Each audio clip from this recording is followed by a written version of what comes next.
Hello, and welcome back to another Live Each Day with Purpose podcast episode. I am so excited about my guest for this episode.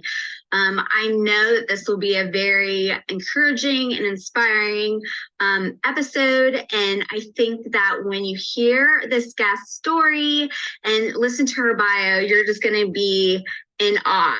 So this is Shelly E. Johnson. And her bio is worship music is not just a career choice, it's a calling. And it's one that worship artist Shelly E. Johnson has embraced the joyful surrender. She has a gift for writing songs that can lift a congregation closer to the throne and a heart for serving God that makes her one of the most anointed worship leaders of her generation. Most well known for writing the powerful worship anthem, Power of the Cross, which has been recorded by Natalie Grant, Steve Green, and is being used in churches worldwide.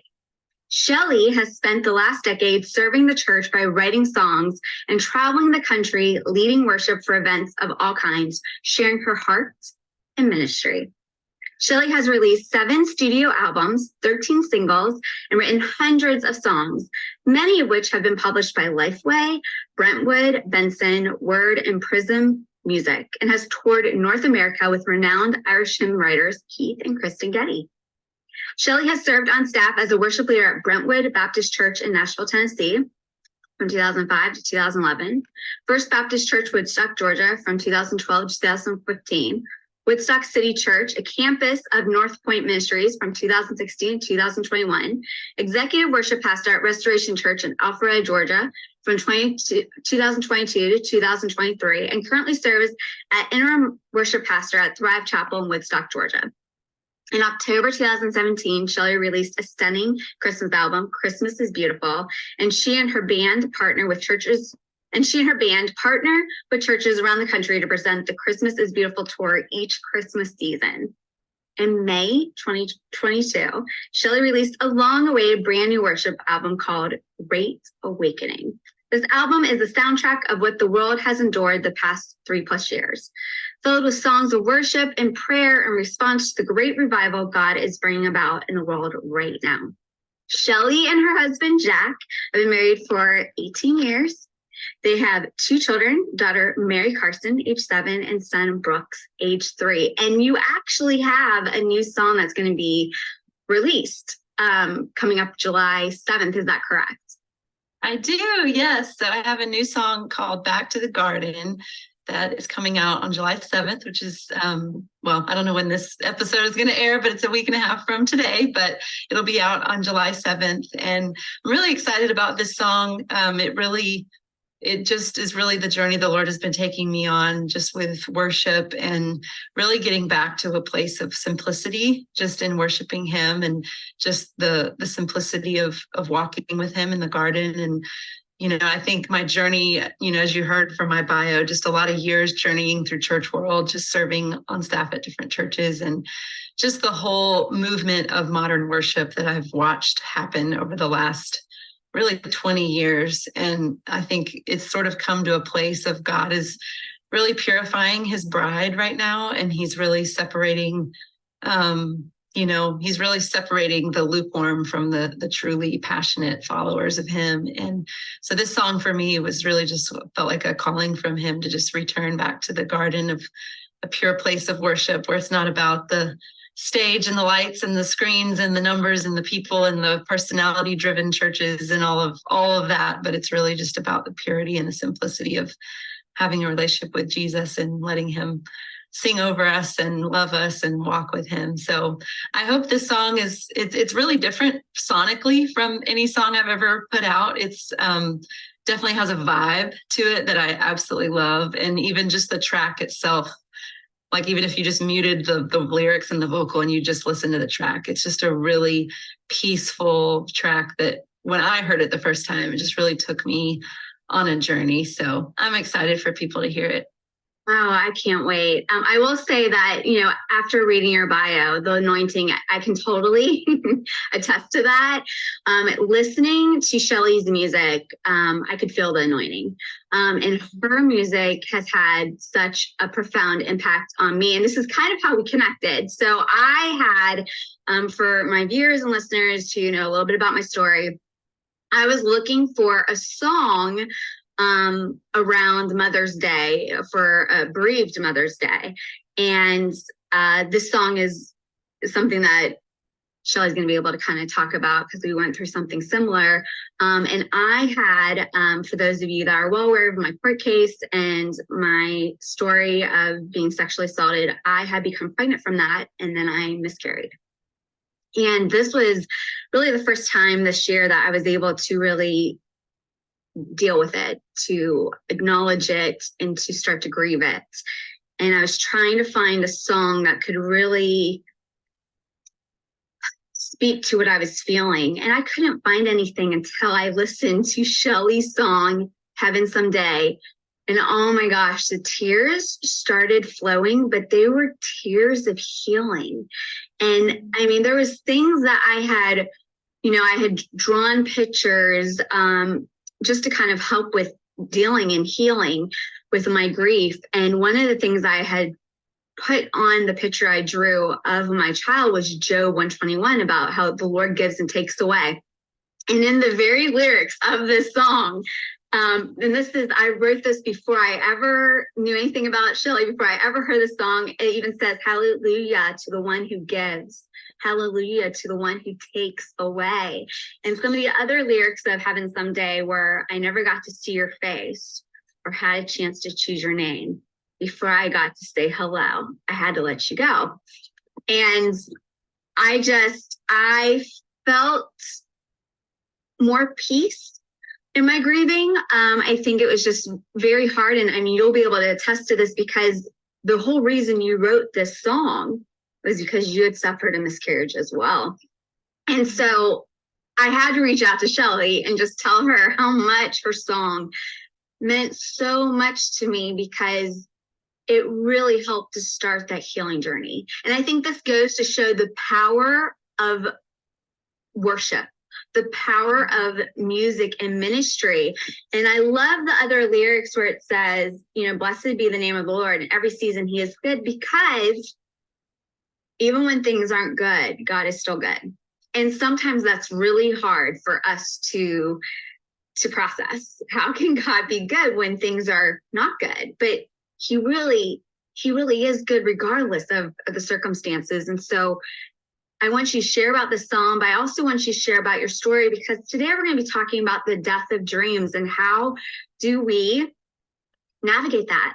How do we grieve well? How do we trust God, when things are going very different than we had expected, when things are happening that we can't understand and we may never understand on this side of heaven. So Shelly, would you please share with us your story?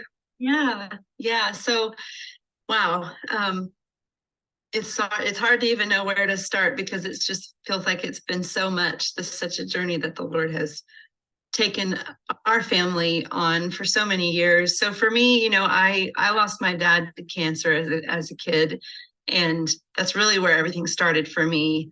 I grew up in a really sweet Christian family. I had great parents who just adored each other and were really good parents. And so was very blessed in that regard. And so really as a kid, growing up in church, and life was pretty good. I never really had there's never really any major tragedies, like nothing crazy going on, which that in and of itself, like just that is such a blessing and something that I totally took for granted as a child, but I don't haven't since, because I've since seen how fragile life is. And so just what a gift it was to be able to grow up that way and have a childhood like that.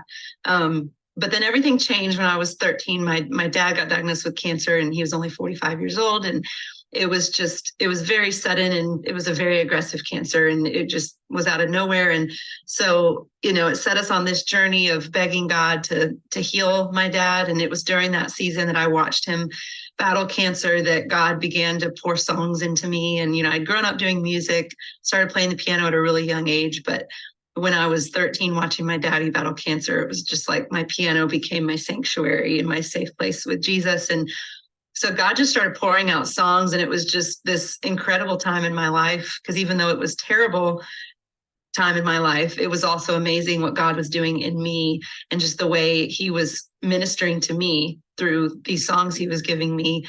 And so that's really when I feel like my relationship with the Lord began, was during that season. Before that point, I was a cultural Christian. I knew the Bible stories and I knew about God, but he wasn't really real to me personally yet. And so my dad ended up passing away about 9 months after the diagnosis. And it was just terrible. It was just so tragic and all the emotions, just awful. And me and my dad were extremely close. And so it just was really devastating for me. And it still is. I miss him more now than I ever have. And just so much of my life, that he's missed out on. And so that was my first experience of things not going the way that I wanted them to go, because I prayed for God to heal my dad, and I really believed he was going to heal him. And so when my dad died, that was the hardest thing for me to accept, was why didn't God answer my prayer the way that I wanted him to? And that's really been a journey that I've been on ever since, of just all these things that we've walked through, that my husband and I have walked through. And just as I've journeyed through life, it always comes back to that moment and that question of, God, I don't understand why this isn't going this way, or, that's always the thing that I wrestle with. And so, really kind of going into more of the dreams topic, I think during that season when my dad was sick and I started writing songs, I felt this very strong calling on my life from the Lord, that he wanted me to do music as a career, as a ministry. And I literally have never done anything else. And so I've known since I was 14 that I was supposed to be a songwriter and a worship leader and a Christian artist. And I was supposed to do ministry and lead worship and travel around and share music and record albums. Like, I literally, since I was 14, I've been on that path. And so when I went to college, I went to Belmont University in Nashville, majored in music, made a lot of great connections there, and graduated, and was writing with people and recording and traveling and touring and doing different things. And God was opening up doors. And, I think at the time, in my mind, I think when I felt the calling to be a Christian artist and a worship leader, I just assumed that meant it's going to look like a traditional Christian artist career, meaning I'm going to need a record label and a publisher and a radio promoter and all these things in order to do that. And so that was kind of the idea that I had in my mind. And so that was really the first kind of career dream that I chased after. And in a lot of ways, I wasn't even chasing it, because God was just opening up doors. And so it really started out great. My early 20s, it was like all these doors were opening and things seemed to be going really well. And God was taking my songs to different places. And that was the season when Natalie Grant reached out wanting to record one of my songs, which was so humbling for me, because I grew up listening to her and just thought that was pretty awesome. And so then I entered this season where it just felt like thing after thing started going wrong. The first thing was there was this publisher that had made a lot of promises and things that they were going to do. And then it was just nothing panned out. The company went through a reorg and there was all these delays, and none of it had anything to do with me. But it was just one thing after the next that was just preventing this publishing company from being able to take action on all these promises that they had made for me and my music. And so that was kind of the first thing. And then this record label they had paired me with kind of went through a bunch of financial trouble halfway through my first album. And so that kind of fell apart. And then it was like this radio promoter thing that I went through. They had promised me some things and kind of were a little deceiving and just sort of, didn't do what they said. And then, it just felt like one thing after the next. And I couldn't explain any of it, because I felt like I was being obedient and faithful and trusting the Lord and just walking through these doors and trying to walk in wisdom and make wise choices. And it just was like, Lord, why isn't this working? Why none of this is so frustrating. And so, that whole side of things for me has just the whole quote music industry, just, it never really worked. It was just always, things just never panned out the right way and just never clicked. And God eventually led me to just sort of do things on my own, which ended up, has been very successful, just partnering with churches and just being my own booking agent and doing my own, just doing things kind of on my own. And just the way God's wired me and kind of having this administrative side to my brain, like I've been able to do that. And it's been very rewarding. And so, I look back and I see I think in a lot of ways, God was protecting me by not allowing certain things to pan out. And that's probably the first lesson I would say from all this is a lot of times when we look at things in our lives that don't, quote, pan out the way that we want, and we just assume that it's something gone wrong, just like I did back in my 20s. I thought all these things were going wrong.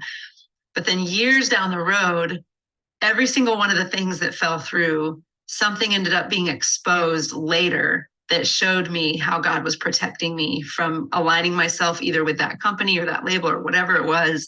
God was literally protecting me from getting associated with certain companies and entities and people and whatnot. And so, but we don't always see those things in the moment. We can't see those things in the present. We only see those things once we get down the road and we look back. And so it's been really neat these last few years for me to be able to look back and see so clearly. I'm so grateful those things didn't pan out, because if that had happened, then that would have happened, and that could have led to much bigger, whatever. And so, I've learned to trust the Lord, that he really does know best. And I know that sounds so like, well, duh, he's God. I know that sounds so cliche to say that, but it's easy to say that. But when you live it out and you really have to walk through situations and trust him, and then get on the other side of those situations and then be able to look back and see, wow, God really knew what he was doing. That's just a whole nother level of being able to rest in God and trust in God. And so, and then, my husband and I walked through some things. Obviously, we have a daughter and a son, as we said earlier, and in between our daughter and our son, we lost a baby, and that was a miscarriage that we walked through, and even that season was just very disorienting, very painful, just so sad, and just something that we never expected to walk through. But even then, it's like I look back on that, and that song that God birthed through that experience, I mean, it has ministered to hundreds, maybe millions of people at this point. I mean, I get messages on YouTube literally every day or every other day from people all over the world that are just, I mean, I have to be careful when I get the notifications that I have a new message.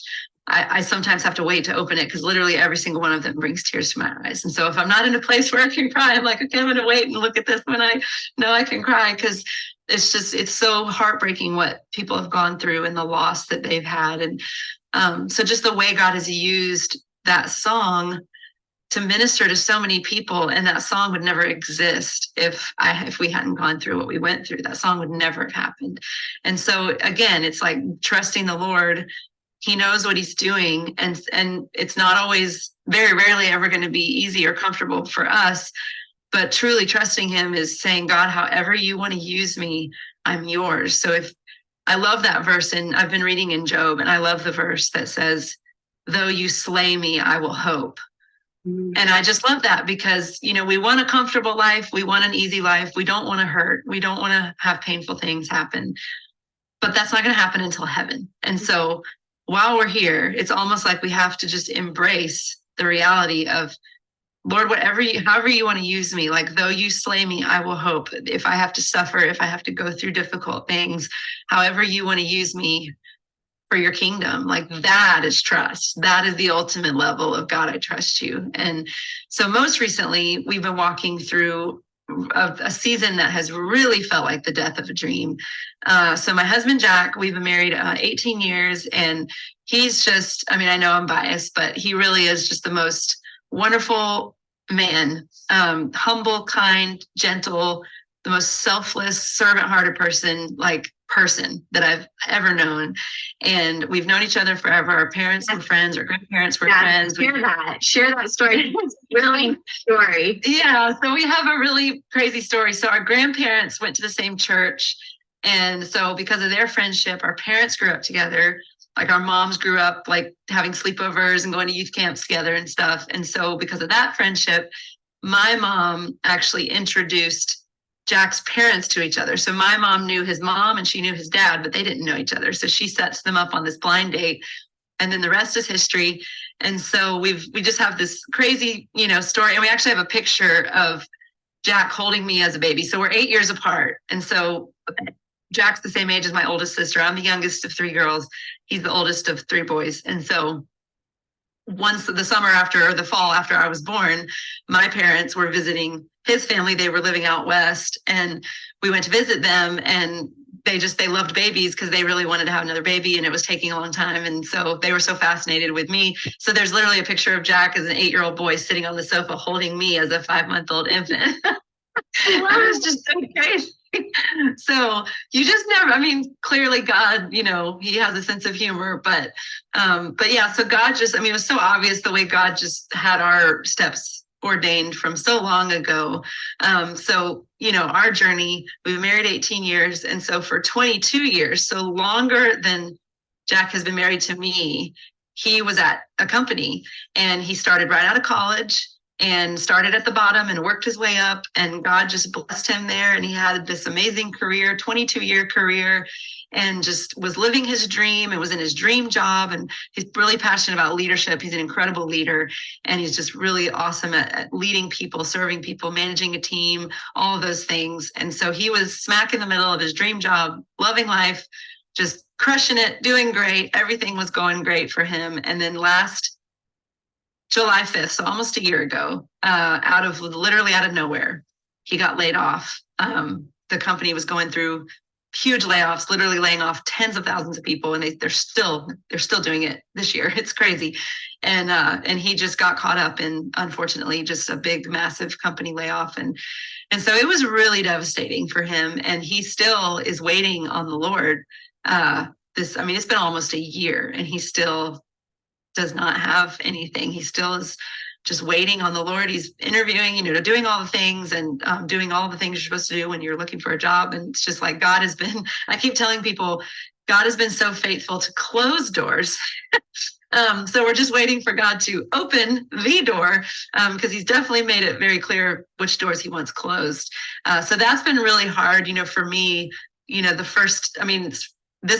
the watching my husband walk away from a 22-year, his entire adult life. He started at 22 years old, fresh out of college, and he was 44 last year. So for his whole adult life, he's been at this company. And so just imagine what a devastating transition that is. And so it's been really hard, just to watch him hurt, and just to watch him feel lost and feel just, Lord, what are you doing? Where do you want me? And also hard to watch him just with all the gifts that he has, and all the pent up just emotion and passion and skills that he has to just pour out, and just having to watch him just wait, and just have to hold all that in while he's waiting on his next chapter. And so that was kind of thing one of what we've been walking through the last year. And then for me, obviously just my heart for worship, my heart for the Lord.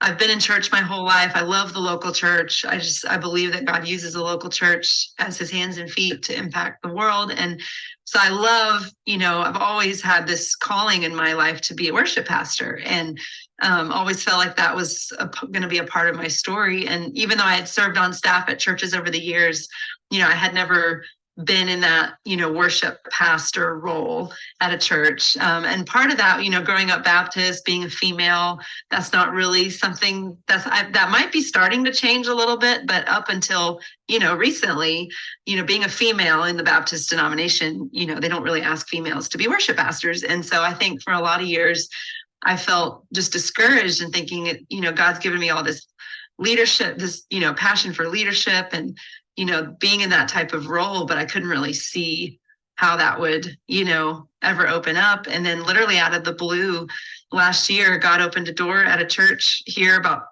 15 minutes from our house. And it was just literally out of the blue. And it was the same 24-hour period that my husband got his call. He was being laid off. Within the same 24-hour period, I got a call from this pastor asking me to consider coming on board as their worship pastor. And so, it seemed like this dream job, like God, and while my husband's dreams are literally crashing to the ground, it's like God's opening this beautiful door for me.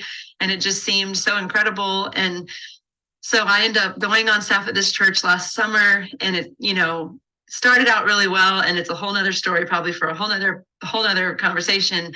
but basically, come to discover, there's a lot of unhealthy things within the church and just a lot of things within the leadership. And it was a very toxic place. And I knew it started to become very clear that God called me there to call me out. And that's a whole nother story. But God has used that incredibly to help so many people who were involved there that had a sense something was wrong, but didn't have the courage to say something or to get out. And God used me to kind of shine a light on the unhealthiness and just the things that were not honoring to him and we're not pleasing him. And so he's definitely used that experience in a massive way, and he still is.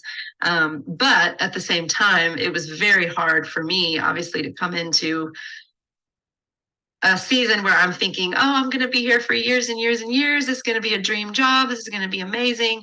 And then for it to take such a surprising turn and just not at all what I hoped and expected it would be, that's really hard to go through. And it was very hard, to walk away. I chose to resign 6 months ago and walked away. And even in that moment, it felt like an Isaac moment where, Abraham prayed for years and years and years and years, for a son, and God promised him a son.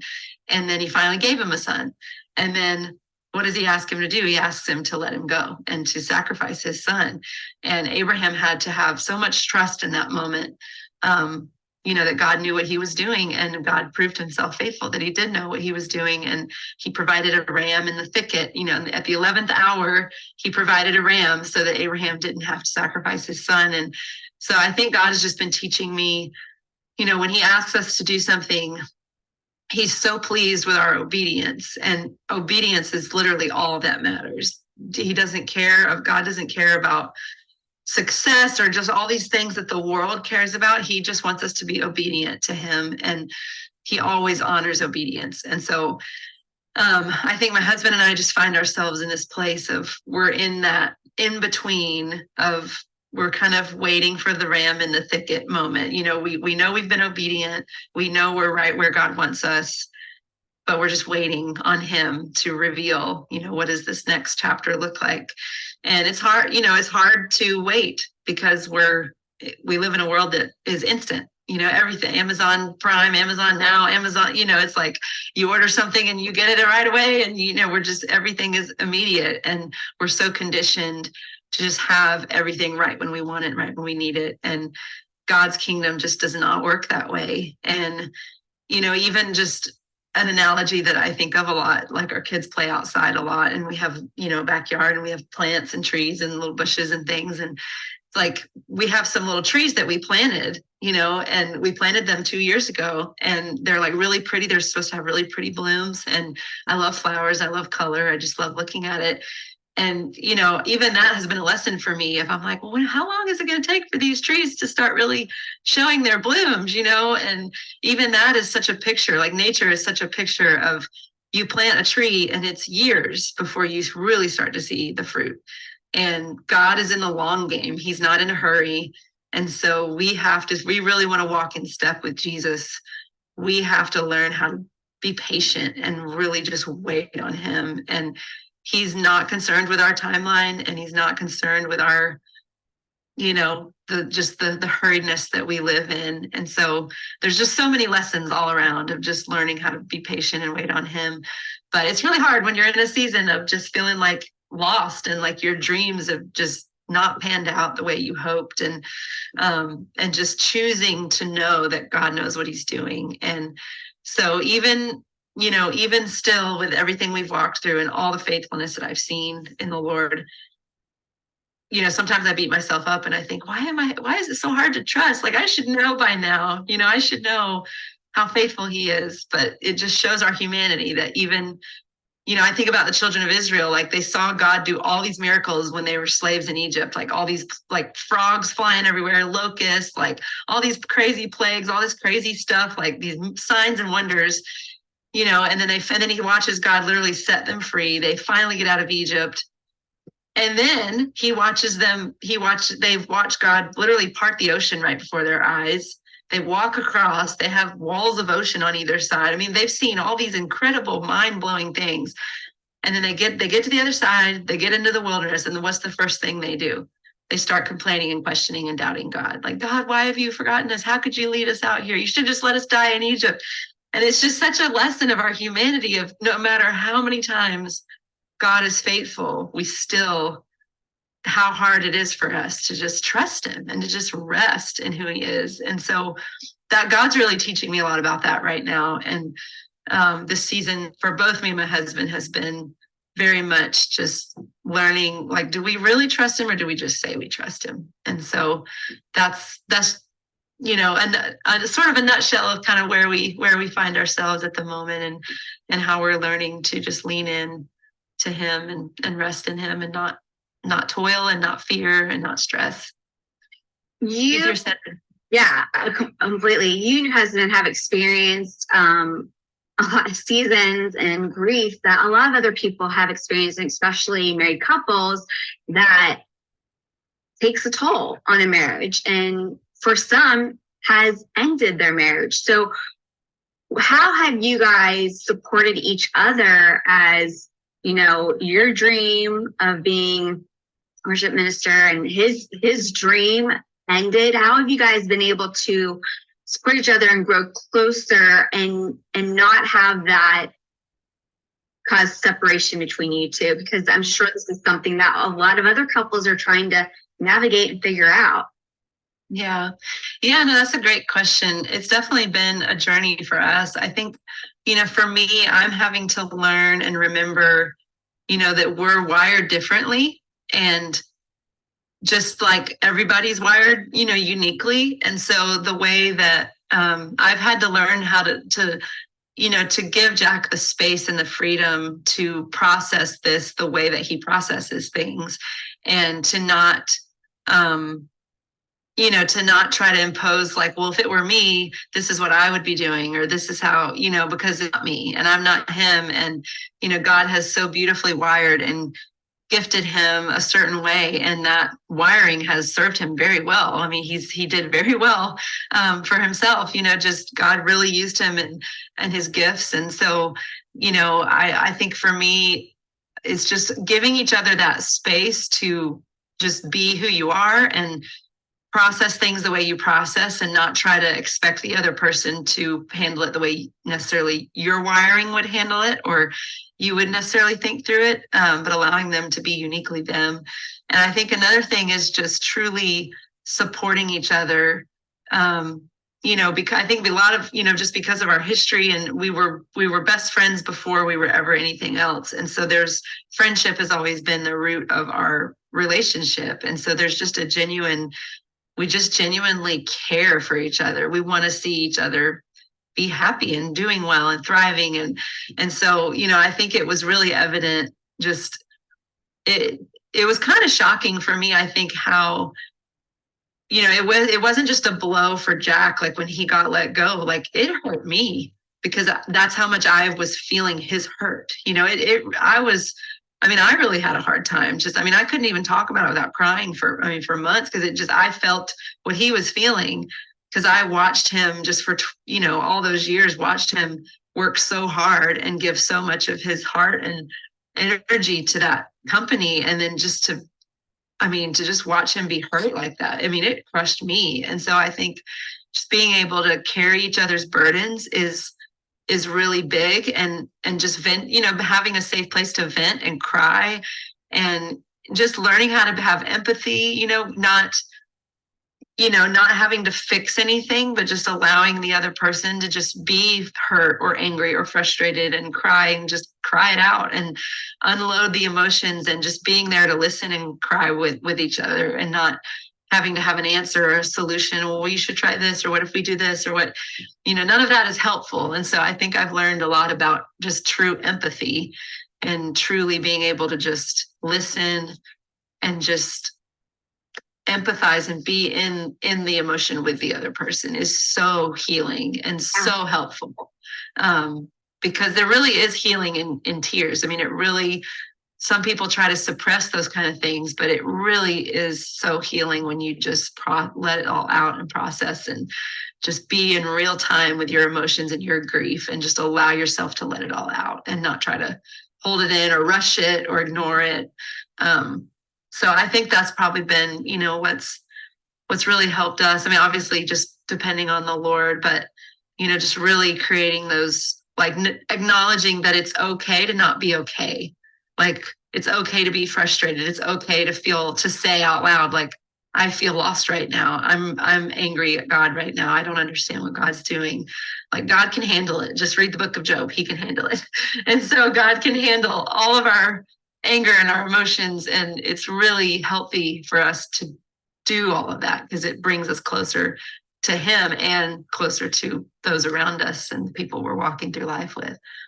I love what you said about not fixing it and like creating a safe space, because as a relationship coach, I see so often that one or the other is trying to fix the other, and they're not creating a safe space. So then people shut down, they're not dealing with their emotions. And the most important thing is to heal and process. You have to go through the emotions. You can't stifle it. And so I love that. And I think, what a lot of times couples forget is two became one. So like, you are supposed to be in sync. You're supposed to, if anyone understands what the other is going through, it should be your spouse, because you are one. And so I love how you said, like, you were feeling it too, like, because it was too, like, you're one. And so I think that's very beautiful, because I feel like a lot of relationships currently these days have kind of gotten into a place where that's not happening.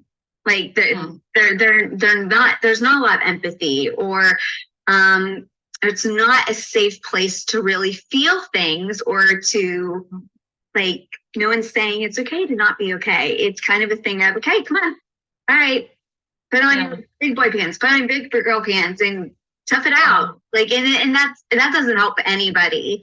So I love that that's what you were saying. And I think that what you're explaining is just a beautiful depiction of, like, a true covenant marriage. Not that there's not going to be times when it's going to be tough, and like you're saying, like, you need to give Jack his space, and that's completely fine.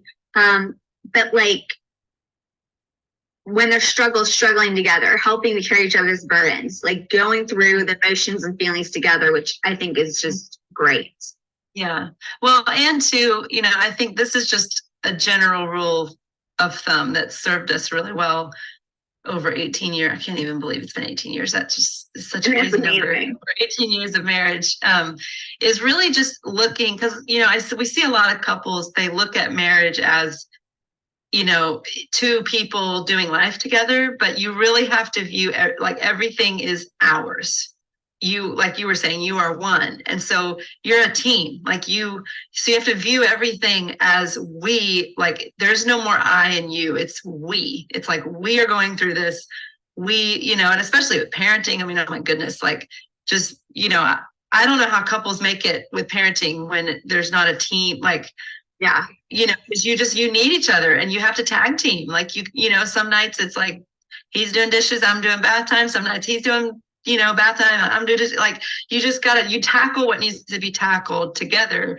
And it doesn't matter, like, well, I only like to do this and you like to, like, no, it doesn't, none of that. You can't look at it that way. You have to just look at everything as, we're a team. How can we together, what do we need to do together in order to get through whatever we're getting through? And so that's been really life-changing for us. I think just, because it eliminates the selfish, because it's very hard to be married if you're selfish, because you have to be thinking about the other person. And marriage is such a beautiful reflection of just our relationship with the Lord, and he gave his life for us. And that's the way God calls us to love one another. And so, I think that's the key to everything, and really any relationship, but especially in a marriage, is just being able to let go of self and always put the other person first. And, what are they going through? What are, how can I love them? And Jack always talks about, like, it's almost like a game of, like, out serving each other.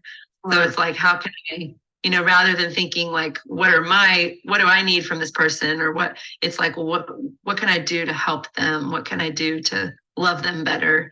How can I, serve them? And if you're both doing that, then it's just that's a beautiful thing. I love what you're saying about teamwork, because I think, and what I've seen in relationships and marriages as of late, is it's like, this is your responsibility, and so you're the only one in charge of it. If it falls down, if you fail, that was on you, and this is my responsibility. It's like, where's the teamwork?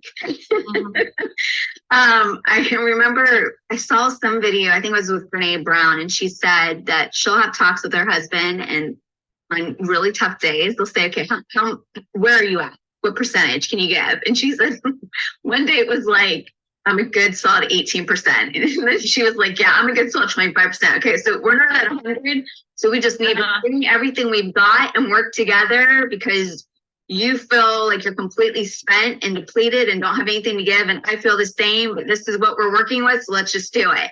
And I was like, what? How many couples actually take the time to say, where are you? How are you feeling? Are you able, like, where are you today? Like, are you feeling like you can do this? I think more couples need to do that. I think it's kind of like a check-in. And I don't think that couples do a check-in as much. So I love the whole thing that you're saying about teamwork, because the whole reason God created Eve was so that Adam wouldn't have to do it alone, and that he would have help me, like they would be a team. And so I love that. Let's talk about the grief in regards to losing your dad from cancer and then the miscarriage, because so many people go through that. I mean, miscarriage, I think the statistics are 1 in 4, and cancer is so rampant. How do you get through that? I mean, like, even what you said, you expecting God to heal your dad. And that didn't happen. And so I think that can cause people to question their faith when there's loss like that. I think people can wonder, where is God? How could this happen? And it can be hard to understand. And unfortunately, it might not be answers we get until, we're in heaven. So how do you grieve well when something like that happens? How do you deal with grief now? Because you said you're missing him even more. And how did you and your husband, as miscarriage, the loss of a child can also be a stressor that can lead to a marriage ending. How did you guys help each other to heal and grieve? Whereas some couples, unfortunately, they push each other away. So how did you do that? What advice could you give to others that are going through similar? Yeah, I think for me, I just lean into the grief. I don't try to suppress it or ignore it or get past it, or like, I allow myself to fully go there. And I think that is where I have found so much healing. And, there's something really beautiful, especially as a couple, like when you can really cry together, like sob together and grieve together, like that. You don't have to say anything. Just the act of being in that moment together draws your hearts closer, and it breaks down walls. And it, and I think a lot of people sometimes, maybe they're afraid to just open themselves up to that full range of emotions, because maybe they're afraid of, well, what's going to happen if I do, or am I going to plummet to this unreachable place to ever get back out of? I think there's some fear connected with that, but the Lord is so faithful, and he's with us. And that you find him at the bottom. Like, you just allow yourself to go to the very bottom of the pit of your emotions, and he's there, and that's where you find him. And so, I think for me, it's almost given me, because I remember before, after my dad died, I was 14 when he died, and something in me, and I didn't even realize this for like 20 years that this had been going on. Something in me had just kind of clicked off when he died. And I remember for years, all through high school and college and my early 20s, most of my 20s, I remember thinking, like, why can't I cry? Like, I would be watching a movie that was like this really heartfelt moment or this really sad moment, and normal people would be crying, and I would just be sitting there, and it just really bothered me. Like, why? Like, something's wrong with me. Like, why can't, like, I just felt like something had gone numb, where I was unable to just really feel things as deeply as I wanted to feel them.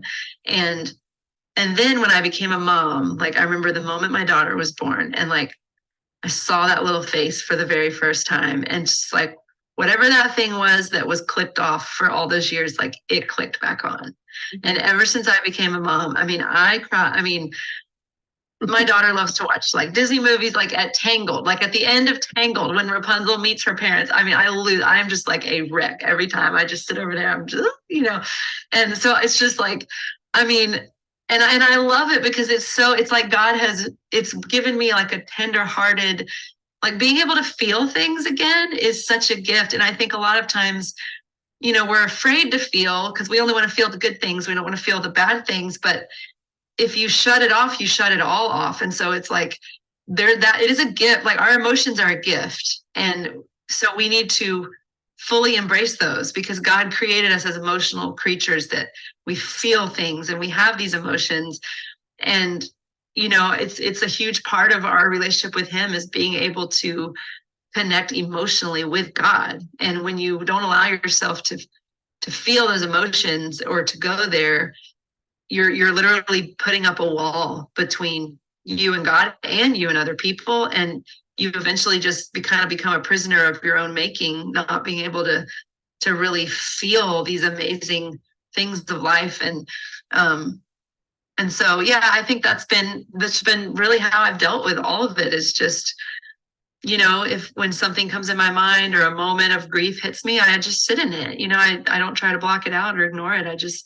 I feel it, and I cry and I process it. And, and that's a lot of, I think, where my music, I mean, that's really the fuel behind my music is, it's really become clear over the years that I really believe God has called me to, a ministry of comfort. Because that's just the kind of songs that come out of me, is just songs that come from deep, dark places. Those are, I mean, I do writing sessions, and of course I write, worship songs, and, I write other stuff with other people, but the songs that just like come, that are just like me at the piano, and they just like blow out, like, those are always the songs that come from these type of moments where I'm just feeling things so deeply, and then it pours out into a song. And so, I mean, I would just say being able to view emotions as a gift, and not something to be afraid of, and not something to try to control.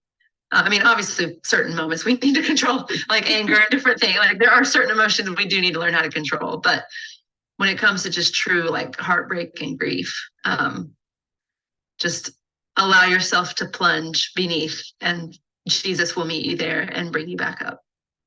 I love what you're saying about how, like, it was such a heartfelt moment between your husband when you were grieving, because it's such an intimate moment.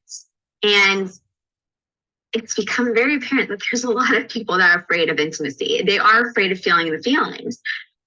But as you said, when you shut it off, you shut everything off, and it kind of creates this separation between true, full intimacy you can experience with God, because you're not willing and able to go there, because you're just cutting off. And it's why a lot of people are having problems and issues with getting into relationships as of late, because they're emotionally unavailable. And they're afraid of intimacy. They are afraid to show. If they saw me this vulnerable, what would they think? And how would they view me? And they're just too afraid to pull back the layers and let anyone see them, but they're also not giving it over to God and allowing him to fully see them. And I feel like that is really true nakedness, is when you can fully be in front of someone, guard completely down, emotions completely. Like, here I am, my raw, true, authentic, vulnerable self, everything I'm feeling, and allow someone to enter into that moment with you and share that with you. You are truly soul naked, and a lot of people aren't able to do that, and it's causing issues in relationships that myself and other life coaches are seeing, because they just cannot bring themselves to allow that guard to come down, and they're not allowing their spouse to truly see them, or even entering into a relationship, they won't even bring it down to even get to know someone, and it's just walls up. And so I think this shows just how important that is to really let that down. You had said something, Shelly, about you were doing all the right things and things were falling apart. And I think as of late, I've been seeing a lot of things on social media saying, trust God and everything will work out. If you're not trusting God, that's why things aren't working out. And it's like, well, then what ends up happening is people are like, what did I do wrong? Is it something with me? Is it a sin that I'm committing? Or do I not have favor with God? Why are things not working out? Because the mindset is, if you're right with God, all things will work out. And, you see all these influencers saying this, but that's not what God promised us. He didn't promise us that if you trust me, everything's going to be rainbows and roses and you're going to be smooth sailing. You're going to be on top of the world. He didn't promise us that at all. And so it's sending a message to so many others that I must be doing something wrong. I'm praying wrong. I'm not reading scriptures right. I need to be reading more scriptures. I must have existing sin. I must need to heal more. But that's not the case. So what can you say or speak to those that are like, what's wrong with me? I must be doing something wrong. Why is this falling apart? When they're being said, non-truths that don't line up with scripture, what would you say to them? Because I know some people are struggling. I've struggled with this, when things have gone not the way I expected them to go, or when I was doing all the right things and, oh my gosh, what just happened? What would you say to them? Yeah.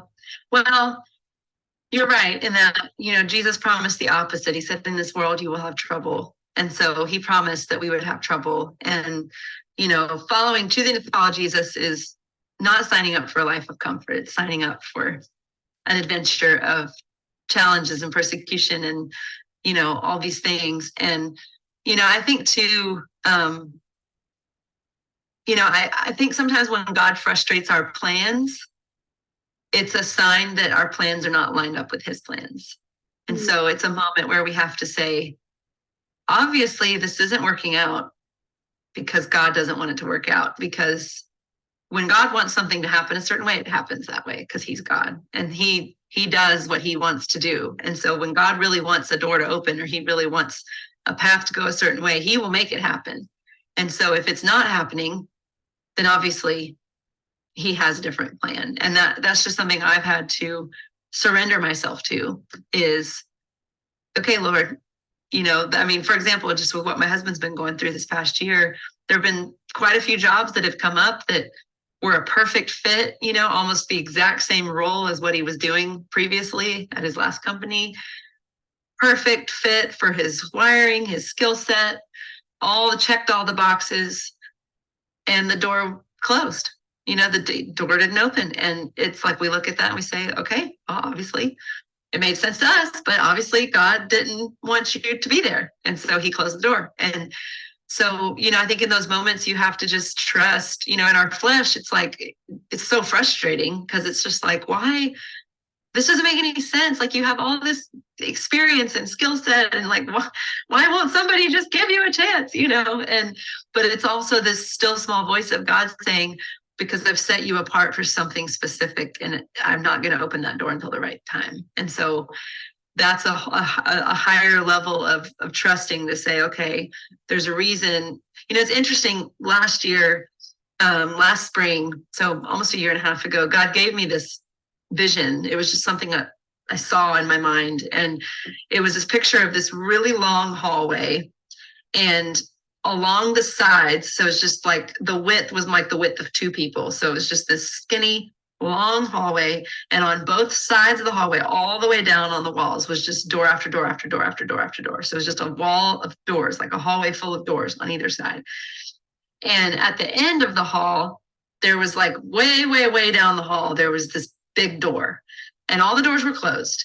And in the vision, I was walking down this hall, and I kept trying to like turn to my left and turn to my right and like open these doors, and they were all locked and none of them were open. And so because of that, it forced me to just keep walking forward and to keep moving forward. And what God showed me with that vision is that God closing doors is actually a huge act of his faithfulness and his goodness, because if I opened one of those doors on the left or the right, I would then be heading off in a totally different direction, heading that way or that way, when God wanted me to keep going straight ahead to the door that was at the end of the hall. And if all these doors had started to open, then I'm all of a sudden way headed in a different direction. But because those doors were closed, it kept me heading forward in the direction God wanted me to, so that I could get to that door at the end. And I just love that mental picture, because so often we think closed doors is like a bad thing, or it's a downside, or like, oh, but it's like, no, what if God is literally just keeping you in the hallway so you keep going forward, because he has this door down here and it's just not time for you to open that door yet. And so, I think just that's really where we are right now. We're living through that right now. We're just like, okay, these doors are closed. These doors keep staying closed. So we're just going to you just keep going. You just keep putting one foot in front of the other, and you just keep walking. And that's a picture of trust, is knowing that at the right time, God's going to lead us to the right door and he's going to open it. So. I love that. Any final thoughts or final message to the viewers and listeners? I would just say, let Jesus be your treasure. Don't allow the calling to be greater than the caller. Don't allow the gift to be greater than the giver. I think I was guilty of that for a long time. I was so focused on the gifts that God had given me and what he had put in me and the calling he had put on my life, that I elevated that unknowingly above him. And I think part of the reason that he didn't allow certain things to pan out is because he wanted me to learn that he's the destination, he's the treasure, he's the prize at the end of the race. It's not the whatever we think we're chasing after, it's him. And so yeah, and I know that's way easier said than done. And it doesn't mean that he doesn't want us to do beautiful things with our lives and to have dreams and have calling, like that's not saying that at all, but it's just always keeping it in its proper place and not ever allowing the calling or the gift to be on the throne, but always making sure that the caller and the giver is on the throne, and that all these other things are just, laid at his feet as offerings to worship him with. I love that. Well, Shelly, thank you so much for coming on this episode. And I just want to remind my viewers and my listeners to live each day with purpose, making a difference one day, one light at a time.